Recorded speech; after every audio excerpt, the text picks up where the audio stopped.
Ассаламу алейкум, құрметті оқырмандар. Бүгін біз кезекті тапсырыстамыз. Бүгін Алматыға Асан ағамыздың көлігі келіп жетті. Асан аға, көліңіз құтты болсын. Рахмет. Бұл көлік негізі Асан аға жұбайына сыйлап жатыр. Бұйырса 20 апрель Венера тәтеміздің туған күні. Келе жатқан туғаныңызбен құттықтаймыз. Және де біздің компаниядан сізге кішігірім сыйлық. И первый уходовый косметика для машины тоже сізге. Бірінші сұрақ, көлік көңіліңізден шықты ма? Бүгін көлігімізді аман-есен тапсырып алдық.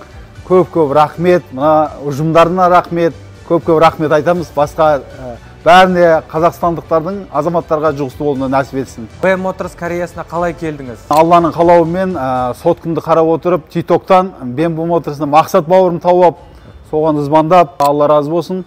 Қуаныштымыз машинамызды алғанымызға. Ақша төлер кезде қорқыныш болды ма? Мақсат бауырымызға бірінші Алланың қалауымен сеніп, осы машинаның ақшасын бердік. Сондықтан мақсатқа сеніп, сенім тапсырып, сенімді болуларыңа сөздерін де ақтады, жақсы қызметте. Біздің компаниядан 10 балдан қанша бал бересіз? BM Motors'на 100% тапсырыс берсеңіз, уайымдамай әкеп беретініне кепілдік беремін.